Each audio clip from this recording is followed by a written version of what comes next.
आज का बाइबल का वचन संत पेतरुस का पहला पत्र अध्याय 1 वचन 18 से 25 और आज का सुसमाचार संत मरकुस के अनुसार अध्याय 10 वचन 32 से 45।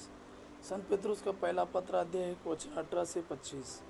आप लोग जानते हैं कि आपके पूर्वजों से चली आई हुई निरर्थक जीवनचर्या से आपका उद्धार सोने चांदी जैसी नश्वर चीज़ों की कीमत पर नहीं हुआ है, बल्कि एक निर्दोष तथा निष्कलंक मेमने अर्थात मसीह के मूल्यवान रक्त की कीमत पर।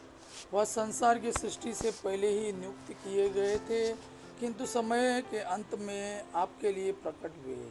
आप लोग अब उन्हीं के द्वारा ईश्वर में विश्वास करते हैं। ईश्वर ने उन्हें मृतकों में से जिलाया और महिमान्वित किया, इसलिए आपका विश्वास और आपका भरोसा ईश्वर पर आधारित है। आप लोगों ने आज्ञाकारी बनकर सत्य को स्वीकार किया और इस प्रकार अपनी आत्माओं को पवित्र कर लिया है। इसलिए अब आप लोगों को निष्कपट मात्र भाव, सारे हृदय और सच्ची लगन से एक दूसरे को प्यार करना चाहिए। आपने दोबारा जन्म लिया है।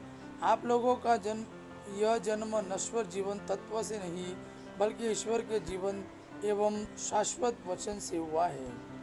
क्योंकि लिखा है, समस्त शरीरधारी घास के सदृश है और उनका सौंदर्य घास के फूल की तरह। घास मुरझाती है और फूल झड़ता है, किंतु ईश्वर का वचन युग युगों तक बना रहता है। और यह वचन वह सुसमाचार है जो आपको सुनाया गया है। आज का सुसमाचार संत मरकुस के अनुसार अध्याय 10 वचन 32 से 45। वे यरूशलेम के मार्ग पर आगे बढ़ रहे थे। ईसा शिष्यों के आगे आगे चलते थे। शिष्य बहुत घबराए हुए थे और पीछे आने वाले लोग भयभीत थे। ईसा 12 को फिर अलग ले जाकर उन्हें बताने लगे कि मुझ पर क्या क्या बीतेगी। देखो, हम यरूशलेम जा रहे हैं। मानव पुत्र महायाजकों और शास्त्रियों के हवाले कर दिया जाएगा। वे उसे प्राणदंड की आज्ञा सुनाकर गैर यहूदियों के हवाले कर देंगे। उसका उपवास करेंगे, उस पर थूकेंगे, उसे कोड़े लगाएंगे और मार डालेंगे, लेकिन तीसरे दिन वह जी उठेगा। जेबेदी के पुत्र याकूब और यूहन्ना ईसा के पास आकर बोले, गुरुवार हमारी एक प्रार्थना है, आप उसे पूरा करें। ईसा ने उत्तर दिया, क्या चाहते हो, मैं तुम्हारे लिए क्या करूं? उन्होंने कहा, अपने राज्य की महिमा में हम दोनों को अपने साथ बैठने दीजिए, एक को अपने दाएं और एक को अपने बाएं।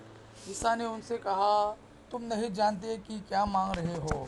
जो प्याला मुझे पीना है, क्या तुम उसे पी सकते हो? और जो बपतिस्मा मुझे लेना है, क्या तुम उसे ले सकते हो? उन्होंने उत्तर दिया, हम यह कर सकते हैं। इस पर ईसा ने कहा, जो प्याला मुझे पीना है उसे तुम पियोगे, और जो बपतिस्मा मुझे लेना है उसे तुम लोगे, किंतु तुम्हें अपने दाएं या बाएं बैठने देने का अधिकार मेरा नहीं है। वह स्थान उन लोगों के लिए है जिनके लिए वे तैयार किए गए हैं। जब 10 प्रेरितों को यह मालूम हुआ तो वे याकूब और यूहन्ना पर क्रुद्ध हो गए। ईसा ने उन्हें अपने पास बुलाकर कहा, तुम जानते हो कि जो संसार के अधिपति माने जाते हैं वे अपनी प्रजा पर निरंकुश शासन करते हैं और सत्ताधारी लोगों पर अधिकार जताते हैं। तुम में ऐसी बात नहीं होगी। जो तुम लोगों में बड़ा होना चाहता है वह तुम्हारा सेवक बने, और जो तुम में प्रधान होना चाहता है वह सबका दास बने। क्योंकि मानव पुत्र भी अपनी सेवा कराने नहीं, बल्कि सेवा करने और बहुतों के उद्धार के लिए अपना प्राण देने आया है। यह प्रभु का वाणी है। प्रभु को धन्यवाद। आपा पिता की महिमा और पुत्र यीशु का प्रेम आप पर सदा सर्वदा बना रहे। आमीन।